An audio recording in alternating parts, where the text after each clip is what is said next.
모두 12사람쯤 되니라. 아멘. 오늘 본문에는 아볼로라고 하는 사람이 등장합니다. 이 사람에 대하여 시작할 때 뭐라고 이야기하냐면 알렉산드리아 출신이다 이렇게 얘기를 해요. 알렉산드리아라는 도시에 대해서 가끔씩 들어볼 기회가 있었을 줄 아는데, 이 도시는 그 이름에서 알 수 있듯이 알렉산더 대왕이 세운 도시였습니다. 자기가 도시를 세우고 자기의 이름을 거기에 붙였으니 그 도시의 발전에 얼마나 힘을 썼겠어요. 그러니까 그 도시에 어마어마하게 투자를 했습니다. 그래서 그 도시가 굉장히 문화적으로, 학술적으로, 상업적으로, 경제적으로 발달을 했거든요.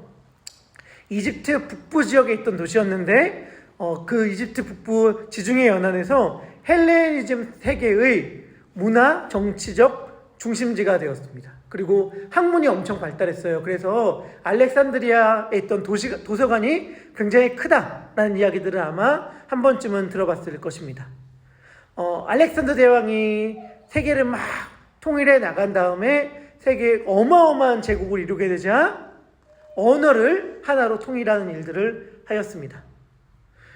그때 통일했던 언어를 흔히 코이네 헬라어라고 말해요. 코이네라는 말은 뭐냐면 일반의, 대중의, 혹은 시장통의 이런 뜻입니다. 다시 말하면 헬라어, 그리스어, 예전 그리스어라고 말할 수 있는 헬라어는 문학, 학업, 학술적인 언어 이런 데서 쓰는 고급 헬라어가 있었고요. 일반 대중들이 쓰는, 일반 백성들이 쓰는 대중적 헬라어가 있었는데, 이 대중적 헬라어가 알렉산더 대왕이 정복한 모든 나라들 제국 가운데 일방적으로 통용되었습니다.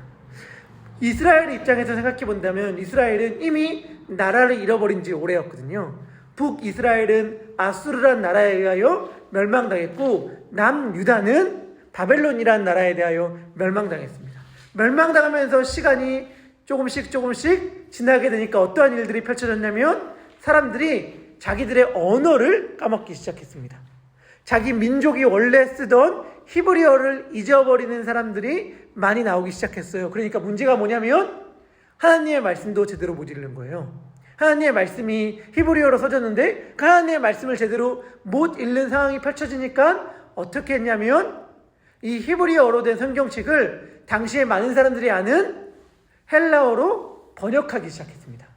그 헬라어로 번역하는 작업을 이집트의 왕조였던 프톨레미 왕조 때 그 번역을 하기 시작했는데 그때 프톨레미우스 2세가 이스라엘의 뛰어난 학자 70명 혹은 72명을 불렀습니다. 불러가지고 어떻게 했냐면 너희들 성경을 번역해라 라고 해서 72명의 학자들이 각각 따로 굴에 들어갑니다.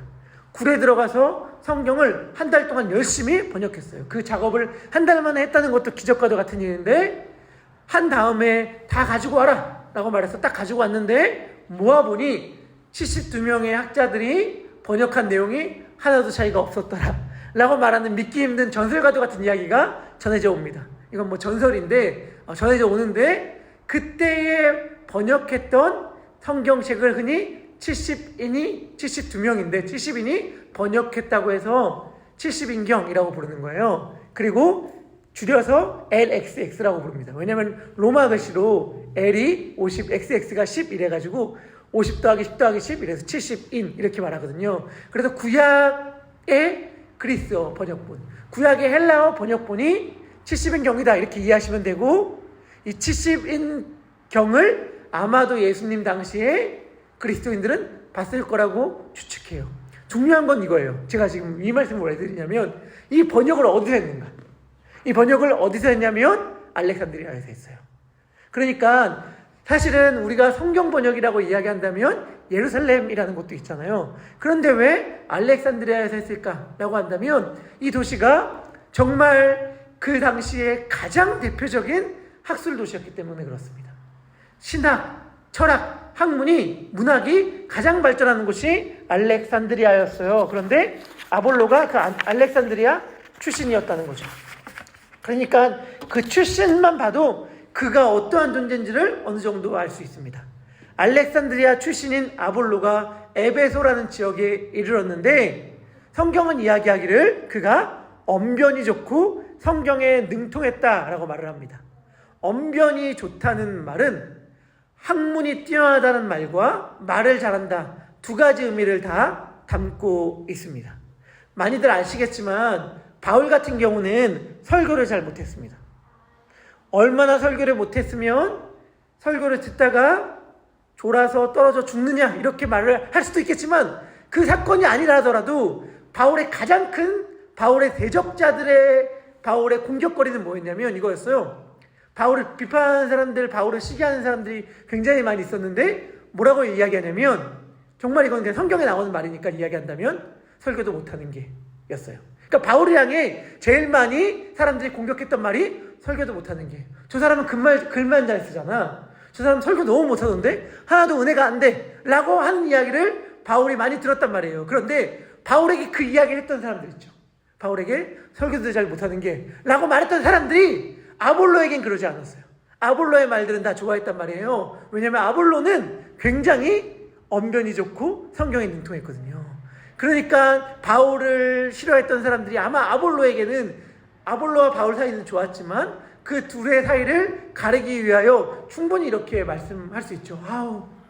아볼로님 설교는 정말 은혜가 되어요. 제가 바울 사도의 설교를 들을 때 늘 마음에 감동이 없는데, 늘 마음이 냉랭한데, 아볼로 사도의 설교를 들으니까 너무 은혜가 됩니다. 설교 자주 해주면 안 돼요? 라는 이야기를 아마 자주 들었던 인물이 아볼로다 라고 말할 수 있을 것입니다. 그는 똑똑하고 달변이었고 학문의 도시에서 왔고 성경을 굉장히 잘 알았고 또 열정과 열심까지 있었습니다.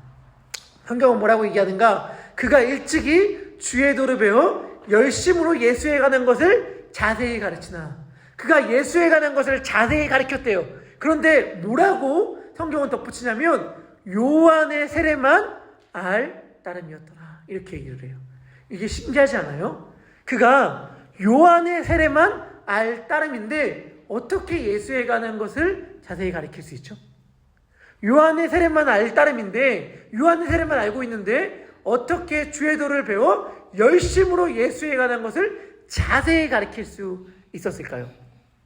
뒤에 말씀을 계속 읽다 보면 알 수 있지만 성경은 아볼로가 예수님에 대한 온전한 지식이 없었음을 분명하게 우리들에게 알려줍니다. 그가 회당에서 막 성경을 가르치고 설교하는 것을 브리스길라와 아굴라 부부가 딱 들어요.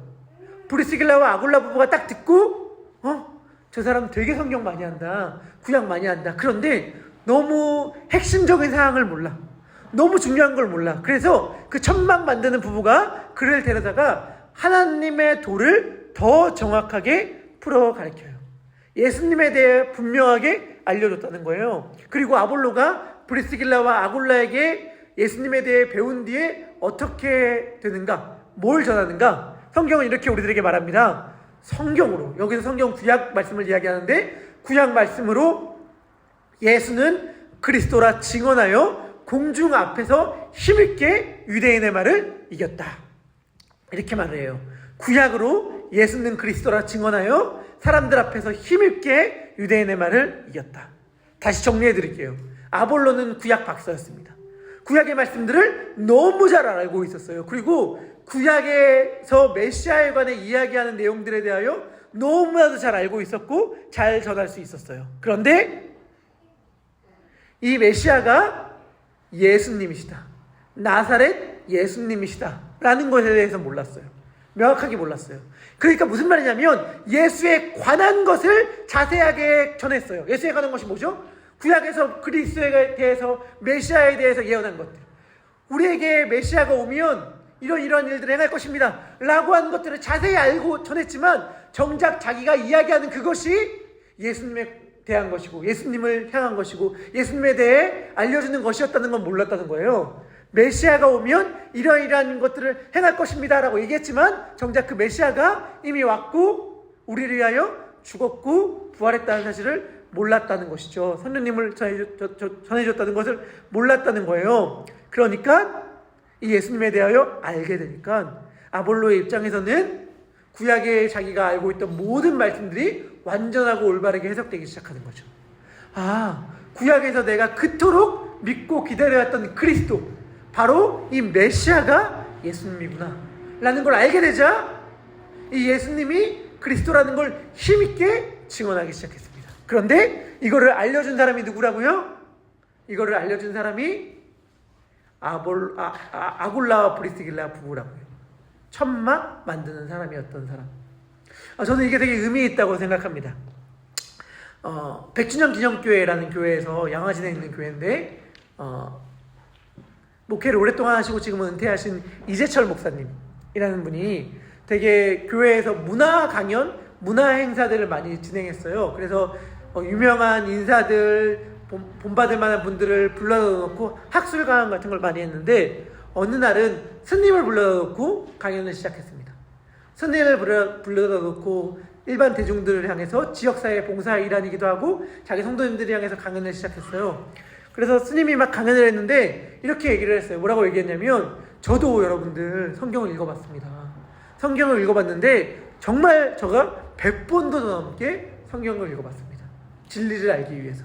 그런데 이 말이 무슨 뜻인지 저한테 깨달아지진 않았지만 저도 그래도 이게 좋은 말인 줄 알고 좋은 말씀인 줄 알고 이렇게 많이 성경을 읽었습니다 라는 이야기를 했어요. 그리고 강연이 다 마친 다음에 이재철 목사님이 올라오셔서 이렇게 이야기를 하셨습니다.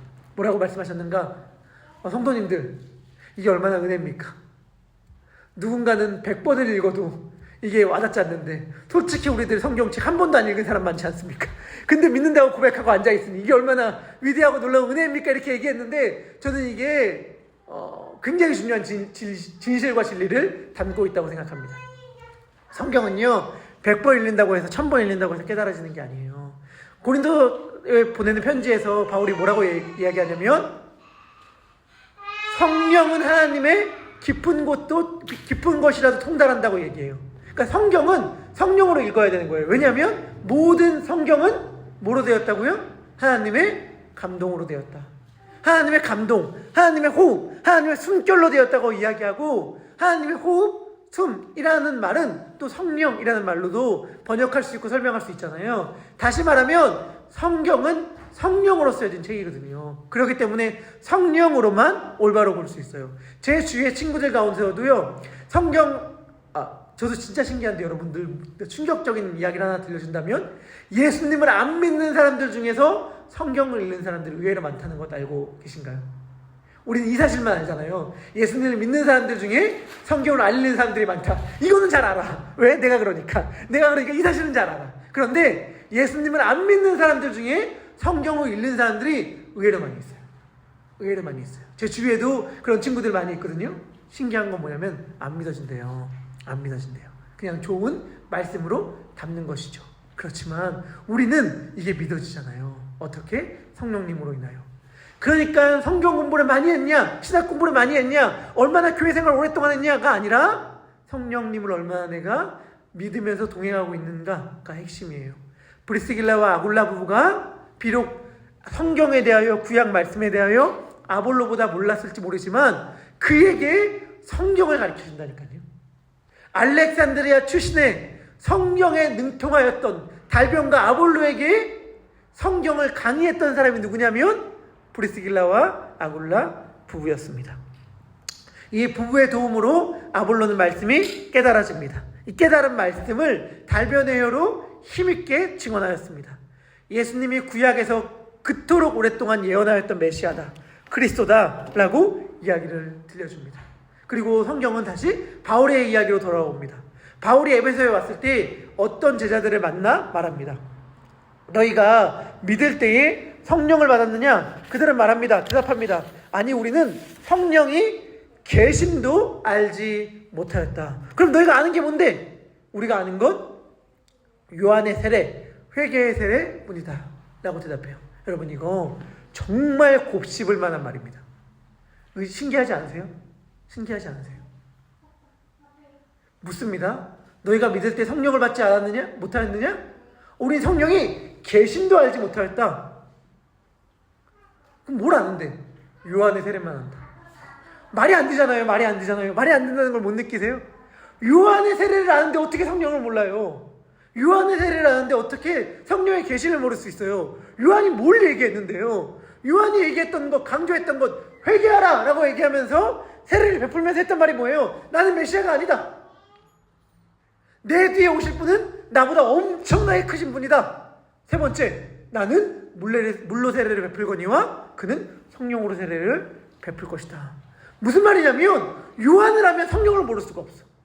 요한을 알면, 요한의 세례를 알면 성령의 계심도 알지 못하였다, 듣지 못하였다는 말을 절대 할 수가 없는데 지금 그 이야기를 하고 있잖아요. 무슨 말이냐? 나 요한의 세례 아는데요? 라고 말을 했지만 실상은 요한의 세례를 완전히 모르고 있었다는 거예요.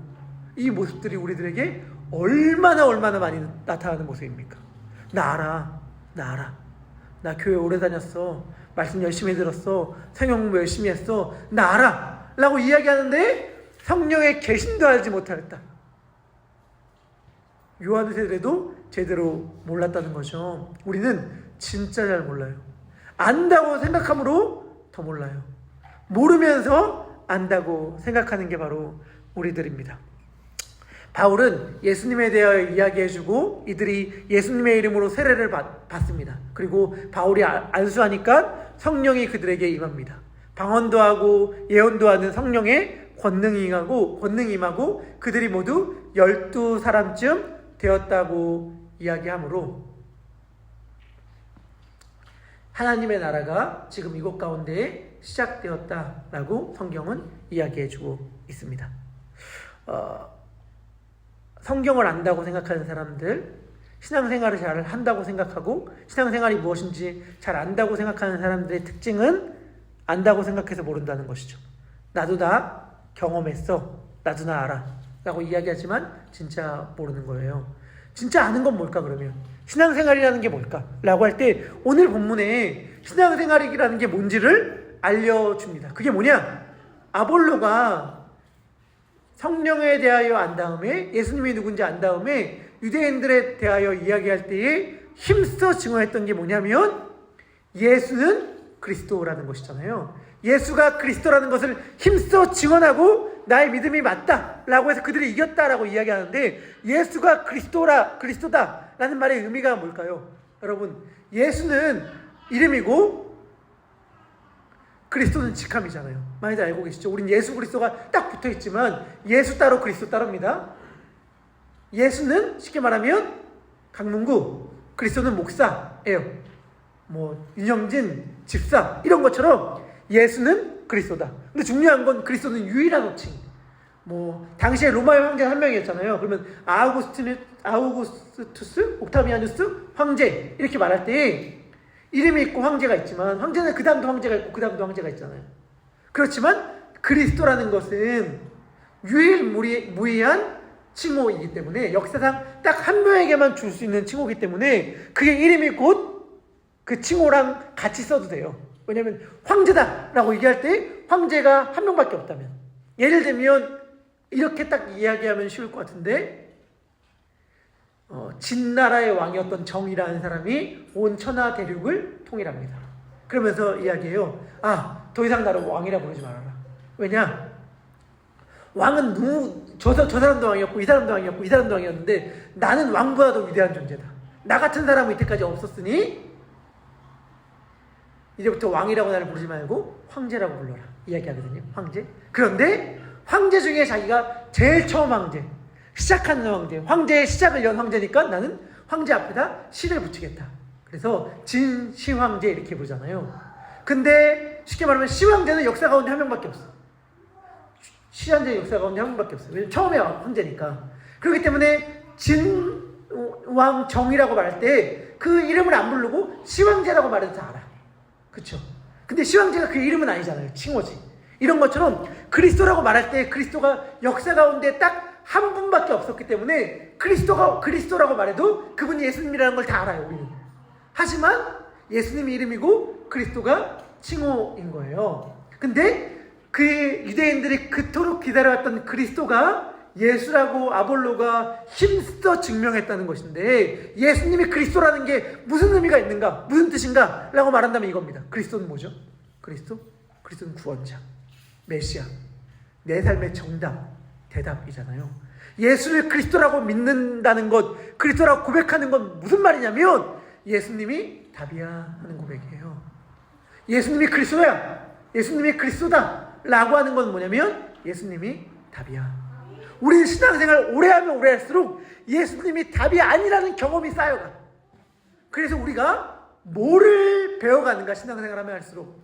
제가 이게 농담이 아니라는 사실이 슬픈데 미국 생활을 이제 한지 7, 8년 이상이 되어 가잖아요. 미국 생활하면서 제가 는 게 있습니다. 는 거. 그게 뭐냐? 미국 생활하면서 밖에 한국에 있는 친구들은 미국 생활이 이제 5년, 7년, 8년, 10년 하면은 영어 잘하겠다 이렇게 말을 하잖아요. 미국 생활 많이 하면서 는 거는 영어가 아니라 영어 없이 살아가는 법이 들죠. 그러니까 미국 생활을 제가 오랫동안 하면서 늘어가는 것은 영어 없이 미국 생활을 살아가는 방법이 늘어. 영어를 잘 못해도 장도 보고 마트도 가고 병원도 가고 은행도 가고 영어를 못해도 할 수 있는 이런 것들이 늘어난단 말이에요. 무슨 말이냐? 신앙생활을 잘해. 신앙생활을 잘한다는 게 뭔지 알아요? 우리가 굉장히 많은 경우에 예수님이 우리의 삶에 답이 아니라는 것을 삶에서 실천하면서 입으로는 답이라고 고백하지만 실제로는 예수님이 답이 아니어도 어떻게 살아갈 수 있는지 그 방법들을 늘어가요. 그 방법들이 늘어가요. 초반에는 예수님을 믿으면 이렇게 살아가야 될 것 같아. 예수님을 믿으면 내가 예수님을 나의 답으로 믿는 자로 살아가면 이렇게 결정하고 이렇게 선택하고 이렇게 살아가는 것이 그리스도인의 삶이라고 생각이 들면서 갈등해요. 예수님 믿으면 이렇게 해야 되잖아. 근데 나 이렇게 못해 라고 생각하는 사람들을 겪어요. 그렇게 생각하는 고민들을 해요. 근데 신앙생활이 들어가면 들어갈수록 이 고민들이 더 이상 우리들에게 심각하게 다뤄지지 않아요. 다 경험하는 거예요. 예수님이 답이라는 것을 입으로는 고백하나 나의 삶 가운데서 꼭 그렇게 살지 않아도 돼 라고 하는 요령들, 방법들이 많이 늘어나게 돼요. 마치 영어를 제대로 하지 않으면서도 미국에서 살 수 있는 것처럼 예수님을 답이라고 고백하지 않으면서도 어떻게 그리스도인으로 살아갈 수 있는 그 방법들이 우리들의 삶 가운데 너무너무 많이 늘어나는 거예요. 그러니까 어쩌면 우리가 요한의 세례만 알 따름이더라.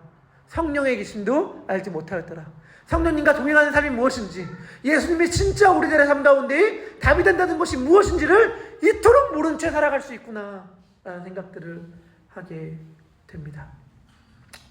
여러분, 예수님이 답이죠. 그렇죠? 예수님이 그리스도죠. 나의 모든 삶의 문제 가운데서 이러한 사람들은 예수님을 믿는 신앙생활과 상관이 없는 것 같은데 라고 할 때에 예수님이 답이라고 말씀을 우리들에게 이야기해 주는 거예요. 지금 안 풀리는 사업의 문제, 진로의 문제, 자녀의 문제, 신분의 문제, 돈의 문제, 상황의 문제, 이 모양 저 모양의 모든 형편들의 문제에 있어서 신앙생활, 예수님을 믿는다는 게 뭐냐면 예수님이 답이라는 것을 고백하는 것입니다. 그리고 우리가 진짜 그렇게 믿을 때에 유대인들 앞에서, 세상 사람들 앞에서 예수가 무슨 답이야 라고 이야기하는 그런 목소리들 앞에서 예수님이 답입니다.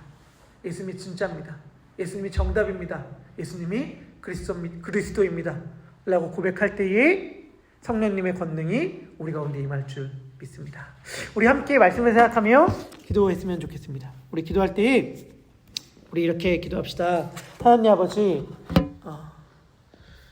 성령님이 임했습니다. 그리고 그 모임 무리의 수가 12명이었다라는 말을 통하여 그곳에서 하나님의 나라가 시작되었다라는 것을 우리들에게 알려줍니다. 되게 재밌는 말이 성경에 기록되어 있는데 그게 뭐냐면 이거예요. 바울이 우리는 어마어마하게 위대하고 놀라운 사역을 했을 것 같은데 실제로 그렇게 사역을 했죠. 오늘 바울의 이야기를 듣고 성경은 이렇게 이야기합니다. 그들이 성령을 받았다. 그리고 그들의 숫자는 12쯤 되었다. 12사람쯤 되었다. 우리 지금 12사람쯤 되는 것 같은데 성령님이 임하는가?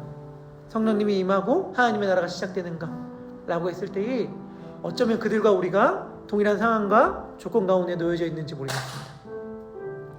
중요한 건 형편과 상황이 아니에요. 우리가 예수님을 그리스도라고 믿고 진심으로 고백할 때에 성령이 우리 가운데 임하면 정말 위대하고 놀라운 일들을 행할 수 있는 것입니다. 이제 우리 같이 기도할 때에 주님, 성령님이 우리 가운데 임하게 하여 주시옵소서. 성령님이 우리 가운데 임하게 하여 주시옵소서. 그리하여서 예수를 그리스도라고 밝히 증언하게 하여 주시옵소서.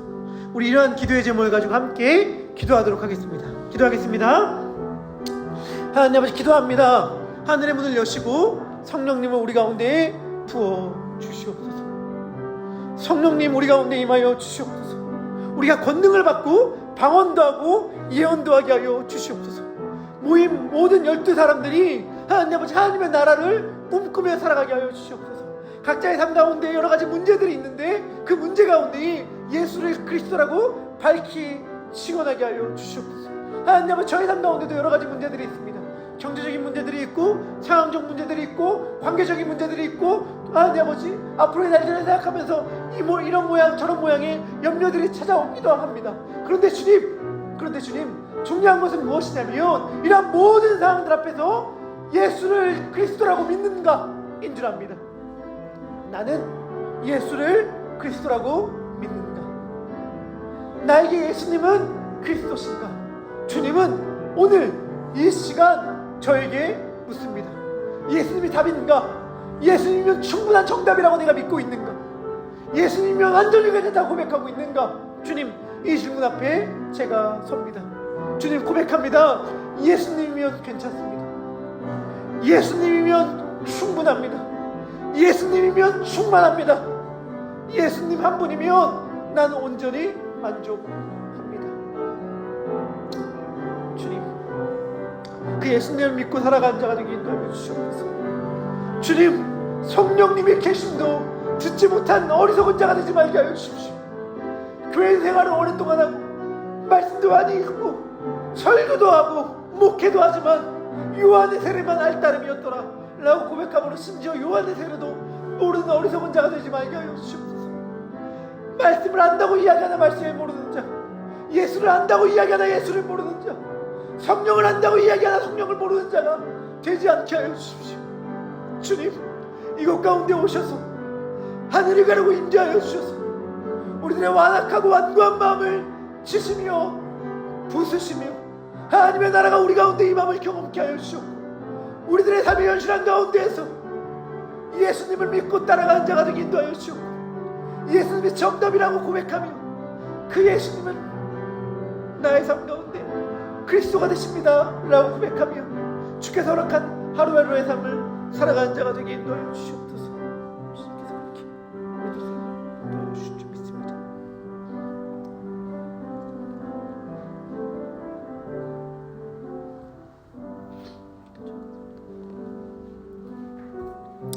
우리 자 계속해서 기도합시다. 계속해서 기도할 때에 우리 가운데 어려움을 만난 자들을 위하여 기도합시다.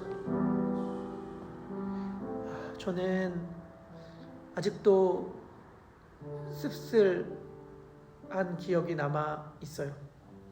제가 참 좋아하는 목사님이 했던 말인데, 물론 믿음의 고백을 담아 다 한 말은 아니고 위로로 하는 말이었을 텐데, 신분의 문제를 갖고 있어 참 힘들어하고 있는 다른 분에게 믿음으로 견디라고 말을 하다가 근데 그건 또 그렇게 안 되지 이렇게 말을 하셨어요.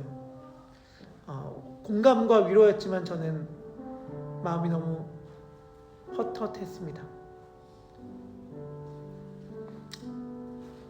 교회를 개척할 때도 수많은 소리를 듣습니다. 결국에는 사람 재정 이야기하는데 돈이에요. 돈 문제라고 많이들 이야기해요. 맞아요. 돈은 얼마나 우리들에게 강력합니까? 돈은 우리를 완전히 목재에 오잖아요. 그런데 우리는 고백하는 자리에 서야 되는 거예요. 돈이 아니라 예수님이 답이라는. 신분의 문제에 있어서, 사업의 문제에 있어서, 진로의 문제에 있어서, 관계의 문제에 있어서, 건강의 문제에 있어서, 자녀의 잉태나 가족 구원의 문제에 있어서 우리가 고백해야 될 것은 예수님이 답이라는 것입니다. 예수님이 여기 이 상황에 무슨 도움이 되는가? 라는 생각을 한다면 어쩌면 그 생각 때문에 우리 가운데에 예수님의 능력과 성령님의 권능이 나타나지 않는지도 모르겠습니다. 이 시간 우리 가운데 어려움을 만난 자, 어려움을 당한 자들, 주님의 도우심이 간절히 필요한 자들을 위해 기도합시다. 기도할 때 주님, 예수님이 진짜로 답이 되어주세요. 예수님이면 됩니다 라는 고백이 진짜가 되게 하여 주세요. 우리가 그 사실을 먼저 진심으로 믿게 하여 주시옵고, 그 예수님을 의지할 때에 주님께서 맞아, 내가 답이야, 내가 길이야, 내가 생명이야 라고 말씀하시는 것을 듣게 하여 주시옵소서. 우리 이러한 기도의 제목을 가지고 우리 가운데 어려움을 만난 분들을 위하여 함께 기도하도록 하겠습니다. 같이 기도하겠습니다. 주님, 기도합니다. 여러 가지 삶의 어려움들의 문제를 놓고 우리는 기도하지만 기도하면서도 안 믿죠. 기도하면서도 기도로 이 문제가 해결되지 않는다는 것을 완전히 철저하게 믿으면서도 기도해요. 어쩌면 예수님이 답이라는 걸 안 믿으면서도 신앙생활하는 모습의 일부분일지도 모르겠습니다. 안 믿지만 기도하고, 안 믿지만 예배하고, 안 믿지만 찬양하는 게 우리들의 모습 아닙니까? 주님, 회개하오니 용서하여 주시옵소서. 내가 믿나이다. 나의 믿음 없음을 불쌍히 여겨주시옵고, 나의 믿음 없음을 용서하여 주시옵소서. 할 수 있거든이 무슨 말이냐? 믿는 자에게는 능치 못할 일이 없느니라.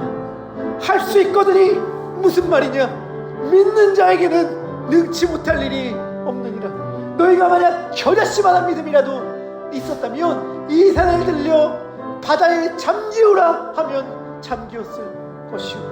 주님, 우리는 어쩜 이렇게 믿음이 없을까요?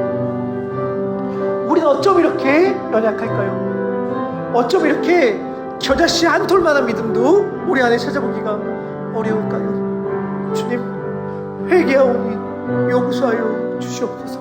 주님, 내 삶 가운데 예수님이 진짜라는 고백이, 예수님이 답이라는 고백이, 예수님이 진리요, 길이요, 생명인데 그 예수님이 유일한 진리요, 유일한 길이요, 유일한 생명이라는 것이 진짜로 나의 삶 가운데에 현실이 되게 하여 주시옵소서. 여러 가지 나의 삶 가운데 어려움의 상황들 가운데 주님,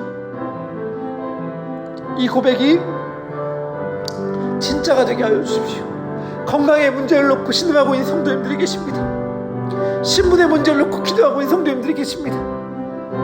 가족 잉태의 문제를 놓고, 경제의 문제를 놓고, 사업의 문제를 놓고, 배우자와의 갈등과 자녀와의 갈등과 부모의 갈등을 놓고, 가족 구원의 문제를 놓고 열심히 기도하고 있는 성도님들이 계십니다. 주님, 예수님이 그리스도가 되어 주시옵소서. 그 모든 문제들에서 예수님이 답이 되게 하여 주시옵소서. 주님, 잉태케 하여 주시옵소서. 주님, 건강케 하여 주시옵소서. 주님, 해결하여 주시옵고 풀어주시옵고 막힌 담을 허물어 주시옵소서. 사람들을 보내어 주시옵소서. 팔리게 하여 주시옵소서. 문이 열리게 하여 주시옵소서. 예수 믿게 하여 주시옵소서. 꼬이고 얽힌 관계가 풀어지게 하여 주시옵소서. 신분이 나오게 하여 주시옵소서. 주님, 사업의 어려움들이 넘어가게 하여 주시옵소서. 이 모든 일들이 예수 그리스도의 이름으로 이루어지게 하여 주시옵소서. 예수님을 신뢰합니다. 예수님을 믿습니다. 예수님이 진짜입니다. 예수님이 정답입니다. 그 정답 되신 예수님께서 은혜를 베풀어 주셔서 잉태케 하시고 구원케 하시고 회복케 하시고 강건케 하시고 치유케 하시고 길을 열어주시고 막힌 담을 풀어주시고 꼬인 것들을 열어주셔서 하나님을 의지하고 예수님을 따라갔더니 예수님께서 이 모든 문제들 가운데 답이 되셨다 라고 하는 고백이 진짜가 되게 하여 주시옵소서. 주님께서 그렇게 이끌어 주시옵소서.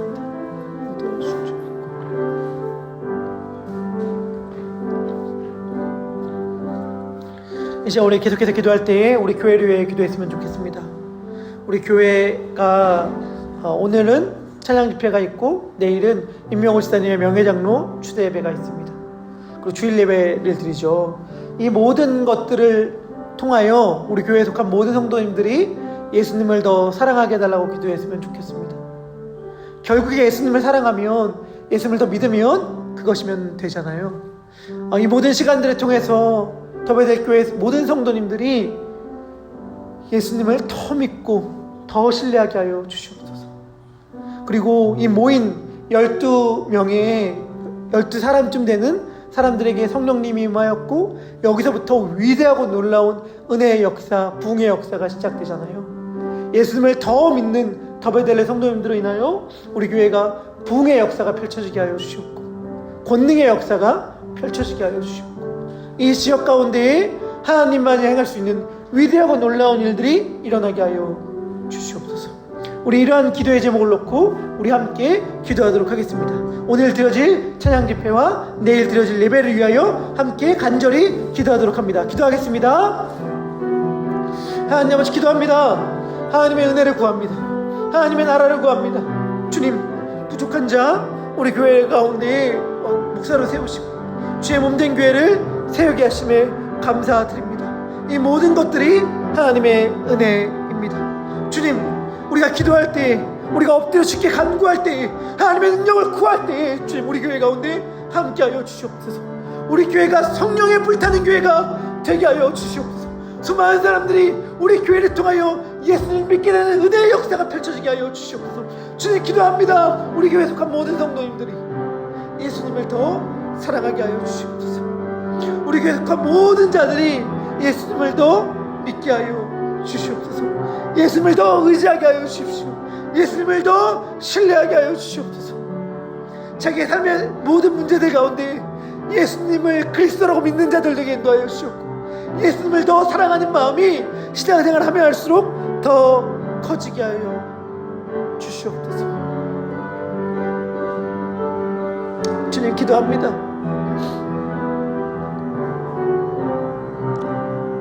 하나님의 나라를 우리 가운데 허락하여 주시옵고,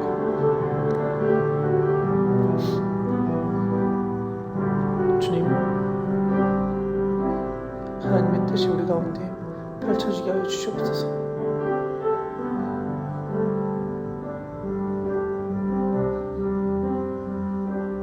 주님, 예수님,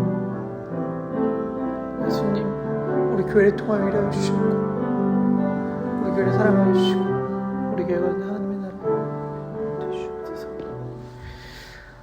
주님, 예수님이 그리스도이십니다. 우리는 그 고백을 날마다 예수 그리스도라는 말로 무의식 가운데 수도 없이 고백하지만, 우리들의 삶 가운데는 정작 그리스도는 돈이었고, 그리스도는 사람들의 인정이었고, 그리스도는 나의 성공이었고, 그리스도는 건강이었고, 그리스도는 내가 바라는 무언가였음을 고백합니다. 예수님이 그리스도신데 마치 다른 것이 우리를 구원할 메시아인 것처럼 여겼던 모습들이 우리 안에 있습니다. 주님, 회개하오니 용서하여 주시옵소서. 그리스도가 예수님이라고 믿겠습니다. 나의 유일한 대답은 예수님임을 고백하겠습니다.